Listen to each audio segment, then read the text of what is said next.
Hi, my name is Javier Albornoz, and today we'll be talking about music editing in Pro Tools.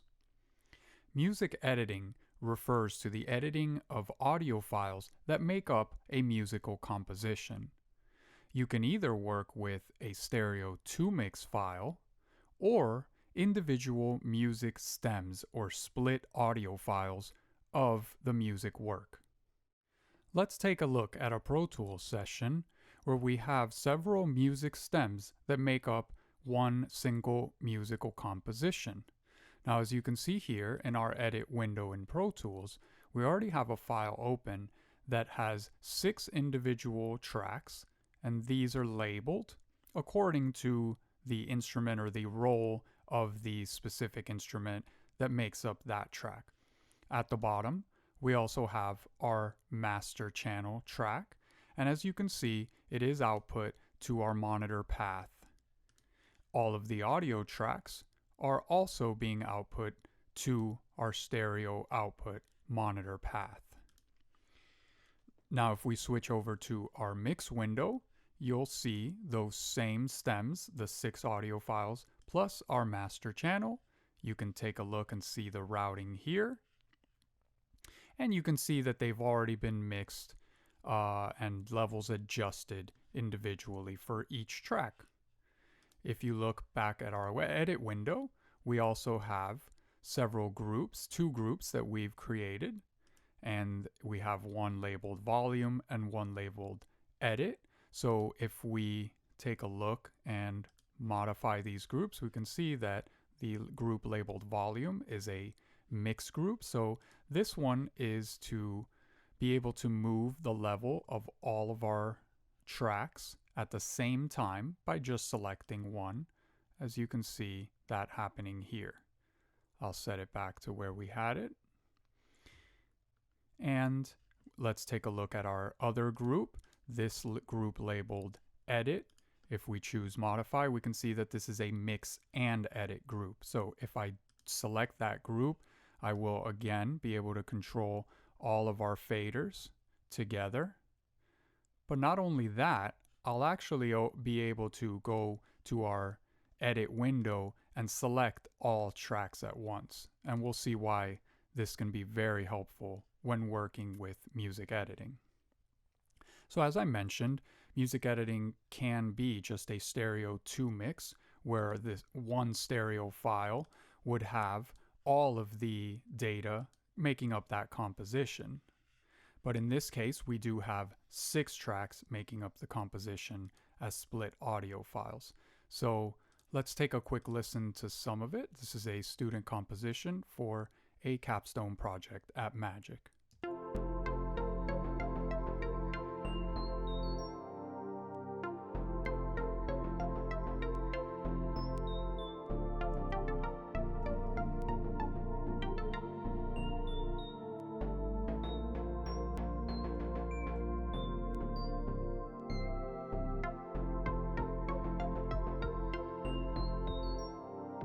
Great, so we've heard a little bit of that, and we'll hear more as we work with the file. So the first thing to note is that the idea with this specific file is for this to be the main menu music for a video game project.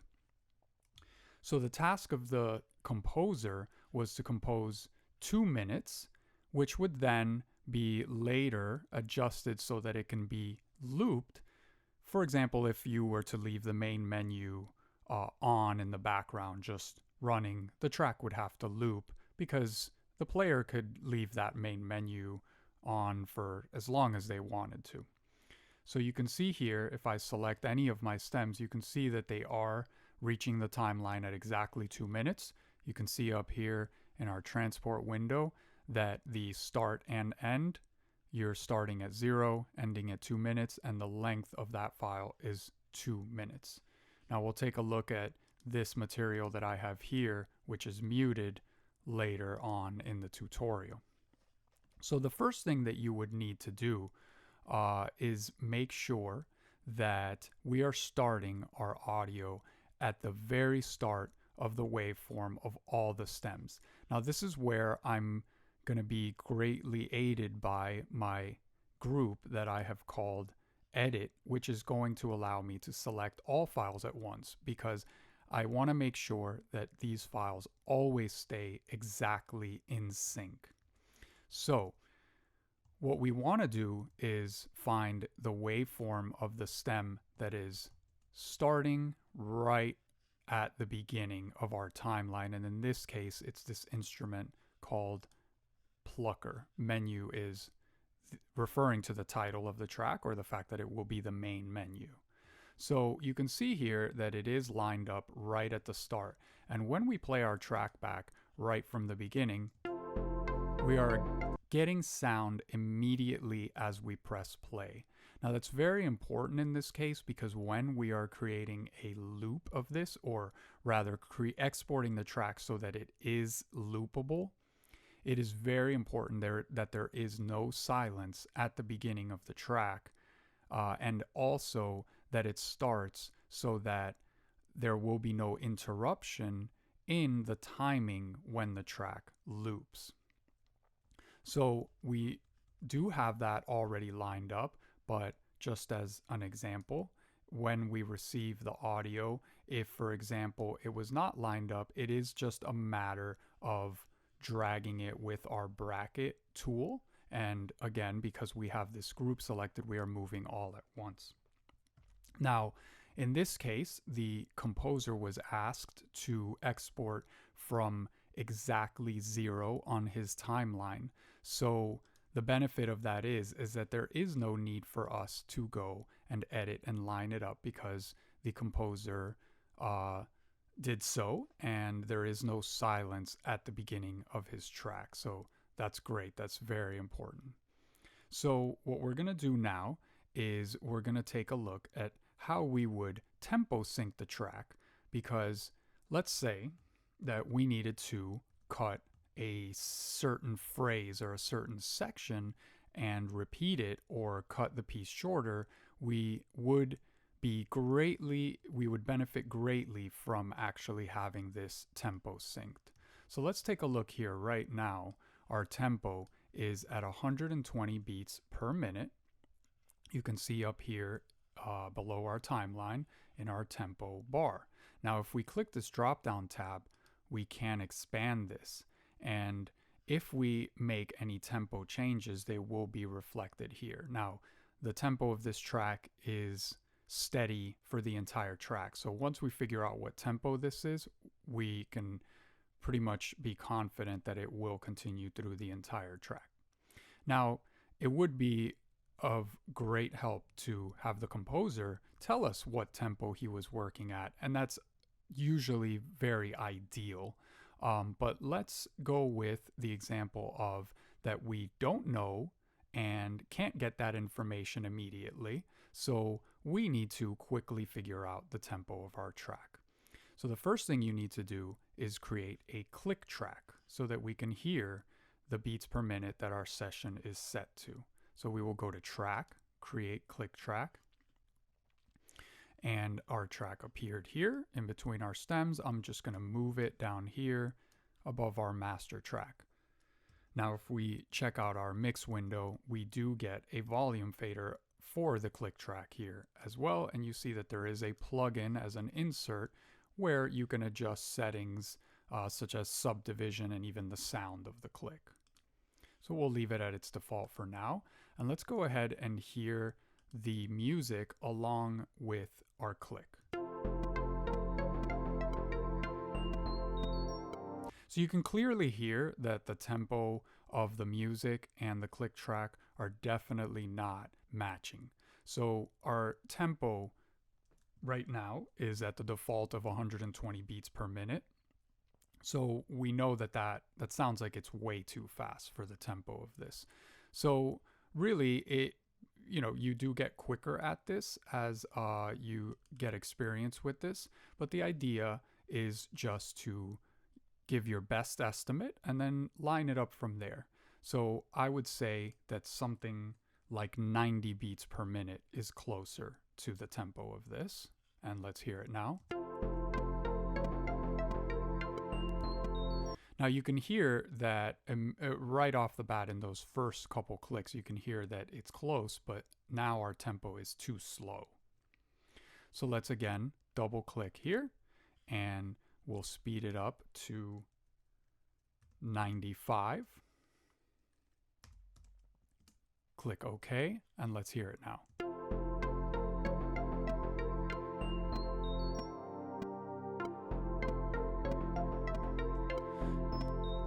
Now I let it play a little longer so you could hear those first 4 beats sounded like we may have been at the right tempo, but you can hear that as the music progressed, we were definitely not at the right tempo, and it seemed like we're still too low for our BPM. So let's try 97.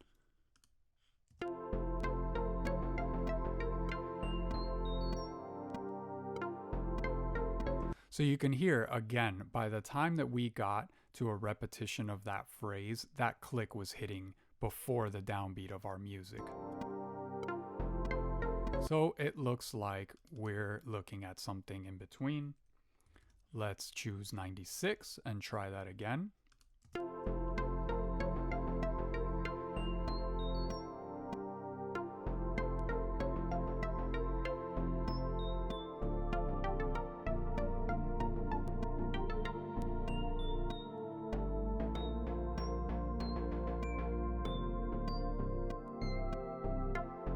Great. Now we had a full section of music, one entire complete phrase playback, and that click did not falter. It sounds like we were right on. So that's great. It looks like our composer was working at 96 beats per minute. Now, we're lucky that the tempo chosen wasn't 96.035 or something like that, and that's entirely possible. So again, it does help often to just make sure that when you are receiving stems or a music to mix file, that the tempo is information that also comes along from the composer. Now, if we advance in the track and we double check, it's a great way of really confirming whether you're at the right tempo. So let's go almost to a minute and a half in and hear how that click sounds.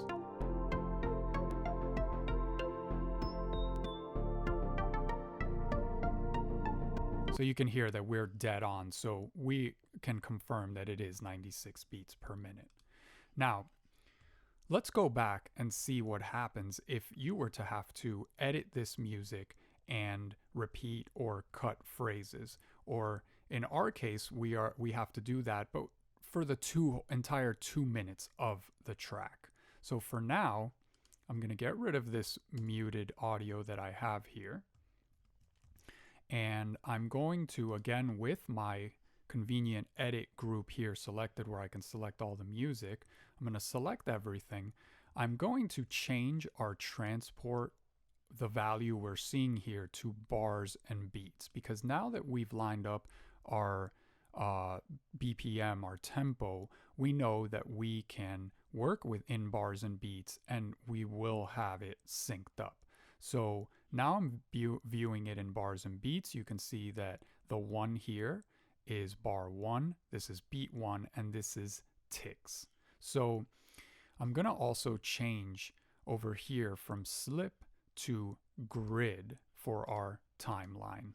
And over here, you can see that we have grid selected, but we have a value here of 8th note right now. So what we want to do is switch this to 1 bar. So what this means is that when we are selecting, we are snapping to 1 bar. If I were to go back and change this to quarter note, you'll see that we are snapping for every quarter note, as there are 4 per measure because we are in default Pro Tools 4/4 time. As you can see here, that is what Pro Tools defaults to, the 4/4 time signature. But if this piece were in 3/4 or in any other time signature, we can change that here under meter. So let's leave it at 4/4 since we heard that that's what our music is set to. So now that we've set our grid, I'm going to put it back to 1 bar, and we are viewing this transport as bars and beats, it's going to be easy to actually select, say for now 4 bars.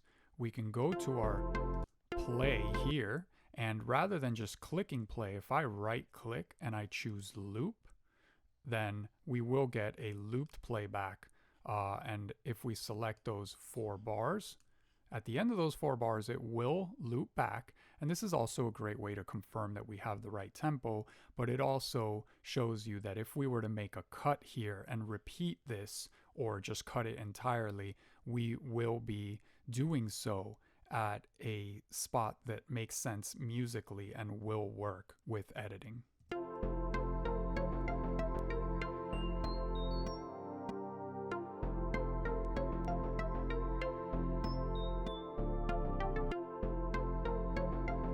Great, so you can hear how rhythmically that worked perfectly. Now, because of the harmony and the change that happens here in this last bar of the phrase, maybe harmonically it doesn't work as well, so we may have to choose somewhere else to make our edit. So I'm gonna mute our click track now that we know that this is working at our tempo that we want, and I'm gonna close up our tempo bar here so that we have a little bit more space in our edit window. So let's check out what it sounds like when we approach the end of this phrase. So that's where the music restarts. So let's say, for example, that we weren't looking for this piece to be the 2 minutes that it is, or in this case, 48 measures at this tempo. And we actually needed to cut some time from that. So one spot that would make sense and would work to cut is right here at bar 9 where the phrase restarts. If we were to just select those 8 bars previous to that, press delete, and drag all of our audio to the beginning of the timeline, we have made a cut that works. And actually, if you can see here below the bars and beats, we have cut about 20 seconds out of our original 2 minutes. And now the music starts right where the bass drum comes in. So let me undo that. So we have our full 2-minute composition. And now what we're going to do is what the original task was, which is actually make this track loopable and make sure that it's loopable so that when it is implemented into the game and it repeats, it's going to work and there won't be an interruption in the music or a skip that doesn't sound pleasant. Let's go ahead and see how we could repeat this and make it a loopable track. So with the entire track selected, the first thing that I've gone ahead and done is, if you see here at the end of our track, you don't see it unless you really zoom in, but I do have a very, very quick fade out right at the end of those, and that's going to help our track sound good and avoid any pops when we do loop it. So the next thing I'll do is I'm going to select all the tracks. I'm actually going to view this back in bars and beats because we know now that we've done all the prerequisite work needed so that we can work in bars and beats. We've set our BPM and made sure that everything is lined up with that tempo. So I'm going to select all the tracks, choose copy. You can either go to edit copy or use the key command.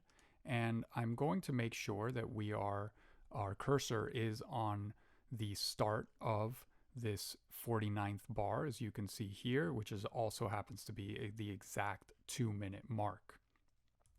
Now, when I paste, you'll see here that we have an exact duplicate of our original 2 minutes. Now, if we play back from a little bit further here, we'll hear if the loop is actually going to work.